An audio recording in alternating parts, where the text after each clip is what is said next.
Okay, so there are stuff already written down. This is my third time trying to get the recording going, but I keep stopping when I'm recording. But I'm going to try again with what I have here. So we have one more probability model to learn. It's the geometric model. I'm going to start by just looking at a regular probability problem and showing you how we would solve it, and then introduce that model that just makes life easier for us. So we have a spinner, and we spin it to win a prize. The spinner has 4 sections: red, green, yellow, and blue.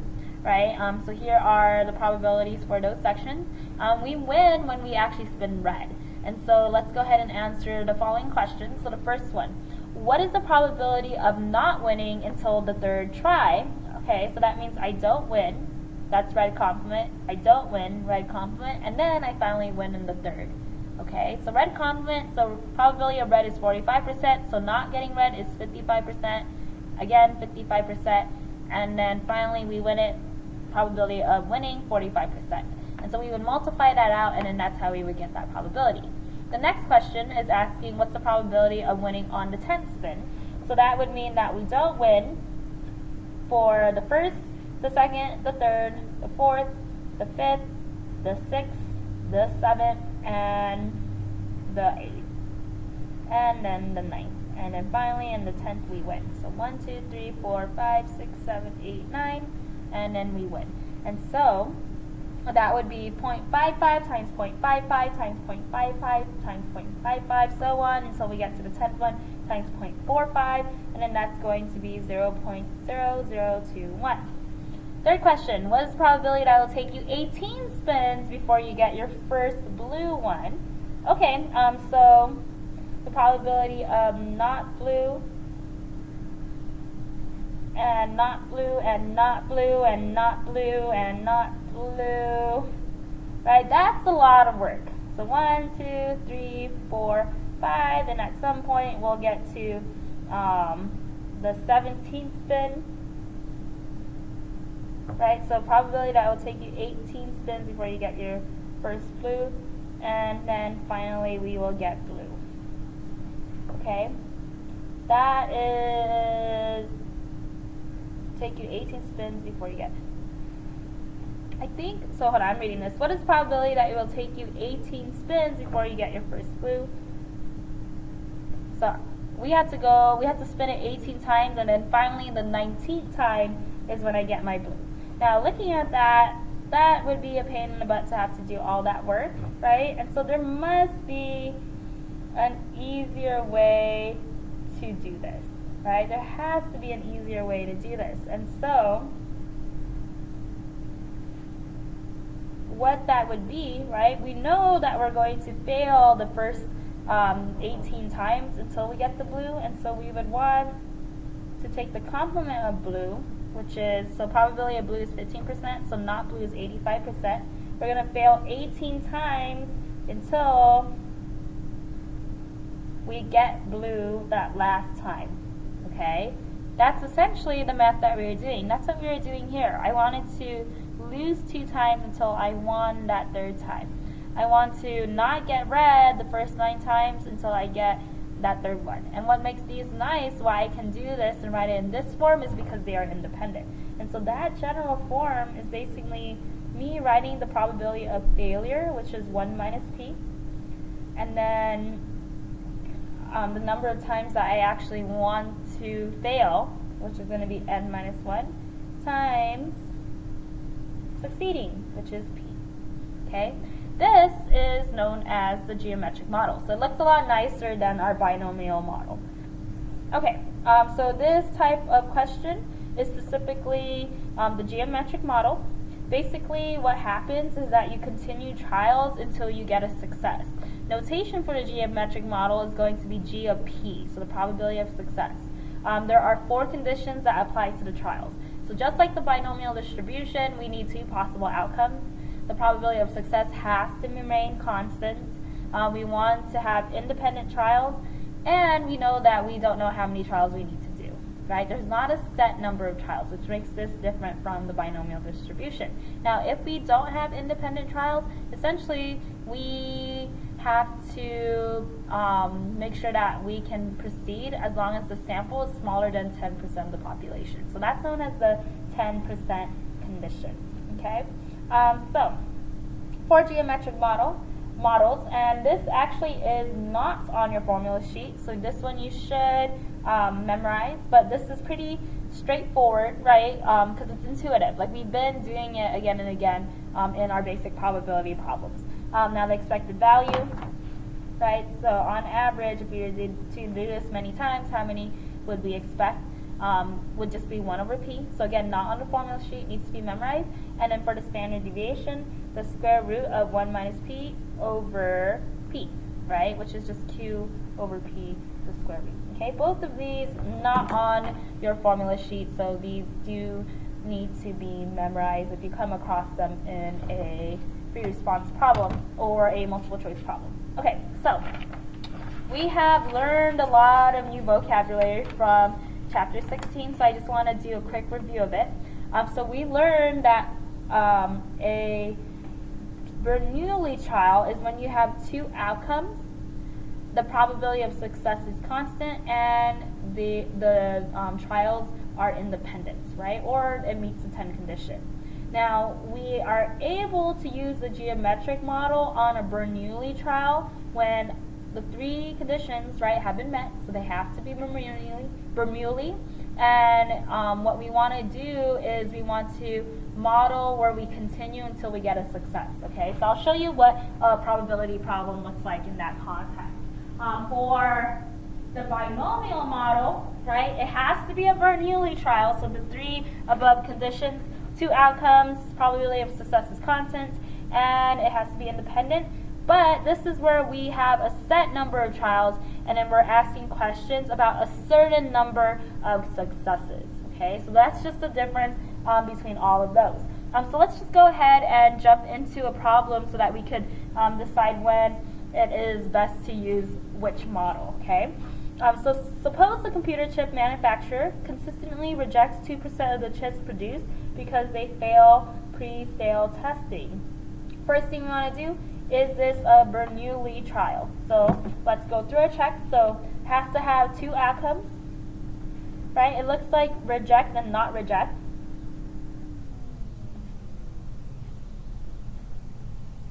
Right, so that is 2 outcomes. Next thing that we want to check is if the probability of success is constant. Consistently rejects 2%, so we know that p is 2% and it is constant because it said so. Perfect. And then the third thing that we want to check is that it's independent. Now technically, when you remove a chip and you choose a chip, that removes from the population, and so those probabilities won't be independent of one another, right? And so that's when we have to use what we call the 10% condition.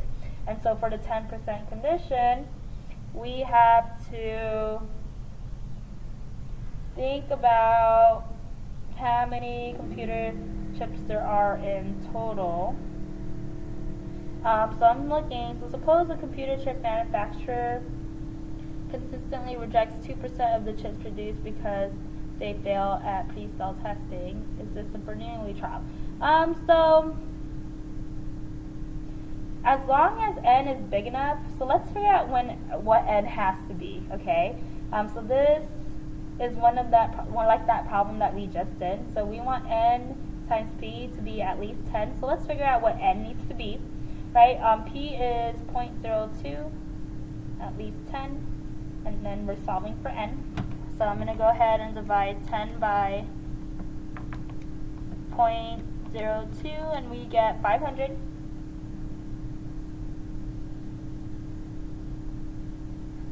Okay, so that means that n has to be at least 500 computer chips for us to be able to say that it is a Bernoulli trial. Okay, so that's the 10% condition. So the first one, what is the probability that the fit chip you test is the first bad one you find? Okay, so if you look, we don't have an n given to us, okay?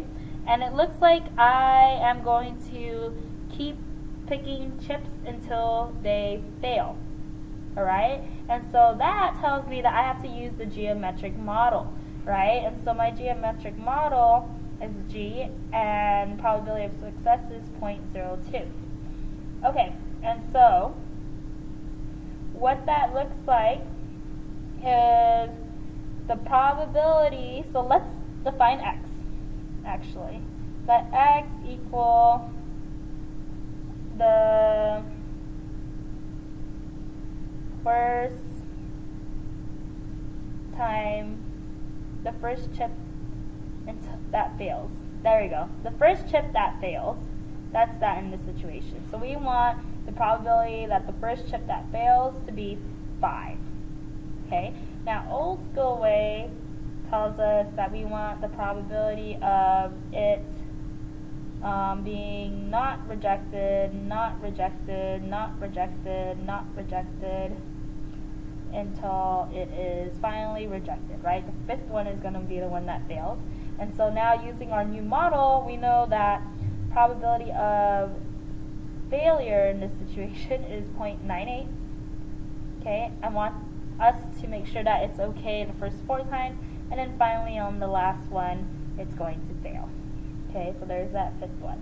And so punch that into the calculator, and you're going to get 0.0184. Okay, the next one. So what is the probability that you find your first bad one within the first 4 you examine? Within the first 4 you examine. Okay, so I need to figure out what the probability of x equals 1 is, and the probability of x equal 2, and the probability of x equaling 3, and the probability of x equaling 4, right? Because then I would ultimately want to add those together. Now, something that you should take note of, though, is that I can rewrite this notation as the probability of x being no more than 4, right? Because that's going to capture me adding all of these together, okay? And so what I need to do here is I am going to actually show you how to put this in our calculator, okay? Okay, so other than having to add all of these probabilities together, actually I'll show you how to do it by hand first, and then we'll punch it into the calculator. And so I want to add and find each one of these. So the first time it fails, that's going to be 0.02. If I want it to fail the second time, that means that it's going to not be, not like actually be rejected. So it's not going to be rejected the first one, but then the second one it will. And then for the third one, it will not be rejected the first 2 times, but then the third time it will. And then finally, I'm running out of room, let me add it here. When x is 4, we're going to not reject it the first 3 times, and then we'll finally reject it. Okay, so that's what it looks like by hand. Now when I add all of that up, okay, so let me put that in the calculator. I have 0.02 plus 0.98 times 0.02 plus 0.98 squared times 0.02 plus 0.98 to the cube times cube times 0.02. Okay. So our probability when I do it by hand is going to be 0.0776. Now, this is a model. This geometric model is a distribution that you can find in the calculator. And so I could have just, knowing that this is going to be less than 4, I can go into my calculator, so second distribution, and then I am going to look for geometric. Oops, I went too much. Here we go. Geometric PDF versus CDF. Okay, so it works just like the binomial distribution, right? So here, geometric CDF is going to go ahead and capture everything that is equal to or less than, right? And so I'm going to go ahead and select that one. My probability of success is 0.02. My x value is 4, enter, enter, and then there's that 0.00776. Okay, so I'm going to go ahead and write down what you need to find in the calculator. So you're looking for GeoMCDF, and then you need your P, and then you need your X, and then that's it. And then you can find it. Now, if you were looking at the calculator, we also had the PDF, right? So I can immediately, instead of having to do this by hand, I could have used the geometric CDF as well. So second distribution, geometric PDF. So I'm going to go ahead and select that. And then my probability of success was that 2%. And then I want to know what the probability is for it to fail the first time when you pick the 5th chip. And that right here is that 0.084 that we had found over here. Okay, so calculator just helps us find it a lot faster, but these are a little bit more intuitive. So if you, during like the AP test, completely forget about the geometric model, it's going to be fine because these probabilities are ones that you can find by hand. Okay, part D, what is the expected number of chips you need to check until you find a good chip? Okay, so what is the expected number, right? And so let's be careful. If you look at this, it says until you find a good chip, all right? And so that means that we are specifically interested in good chips now. And so RP is going to be 0.98, right? 98% chance that's a good chip. And so the expected value, and this is from that front page, and again, it's not on your formula sheet.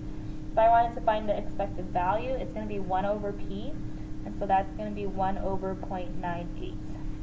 Okay, 1 divided by 0.98 is 1.02 chips. So we expect to get 1.02 chips until we get a good chip. And then in terms of standard deviation, so again, this is not on your formula sheet, so it does have to be memorized. All right, so I'm going to just click over real quick. It's square root of Q over P. Q over P. Okay, now in this situation, it's about good chips, right? So that matters. And so our Q is 0.02 over our P, which is 0.98 in this situation. And then let's go ahead and punch that into the calculator. And we get 0.143 chips. Okay, and then we're done, right? Okay, so let me go ahead and continue. All right, so here's our geometric calculator stuff. So I already talked about it. So the PDF, just like the PDF for the binomial distribution, gets you when x is equal to a specific value, right? So for the computer chips problem above, what is the probability that the 9th chip is your first bad one, right? So that's saying the probability that x is equal to 9. Right, and so that's going to be in the calculator, the geometric PDF probability of success 0.02, and then our x value is going to be 9. Right, so we can now find this super fast. Second distribution, geometric PDF 0.02, x value is 9, and then there's our probability. Okay, and then we have that CDF, right? That finds you the probability that's going to be less than. So x equals 1, x equals 2, x equals 3. Add all of those up until you get to that value that you were interested in, right? And then we have to be careful. Everything's in terms of less than or equal to. And so in this problem, what is the probability that the first bad chip is found within the first 10 you examine? And so the probability that x is less than or equal to 10 is going to be the geometric CDF probability of success is 0.02, and then 10 is our x value, right? So now we can find this probability super quickly. Okay, so now you punch that into the calculator. So second distribution, geometric CDF, and we have 0.02. Our x value is 10, enter, enter, and then we get 0.1829, and then we are done.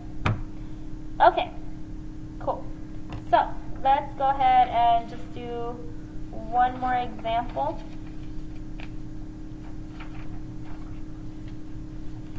So it is known that only 4% of people have type AB blood. You can assume each person's blood type is independent and that the probability remains constant. Nice. Independent, remains constant. And then here's our P. 4%, which makes Q 96%. I know it's Bernoulli, basically told it to me, so we are good. First thing I'm going to do, I'm going to define my variable. Let X equal people with AB blood. Okay? So, first question. On average, how many donors must be checked until you find someone with type AB blood? Okay, so on average, which means I'm looking at expected value. I don't have a set number of trials, right? I'm going to keep going until I find someone with this particular blood type, which means I have geometric, and the expected value for a geometric model is 1 over P. And so I have 1 over 0.04. Punch that into the calculator, 25 people. Part B. What is the probability that there is a type AB donor among the first 5 people checked? Among the first 5 people checked. Okay, so we are, again, working with a geometric model, so let me just go ahead and define that. So my geometric model, where the probability of success is 0.04. So I want the probability that it's going to be among the first 5 people that's checked, so I'm looking for this probability. Okay. Now, either I find individually the probability that X is 1, that X is 2, 3, 4, 5, add those up, or use my calculator and use specifically the geometric CDF. Oh, I keep adding those. Well, you know what I'm saying. This geometric CDF, and so our probability of success is 4%, and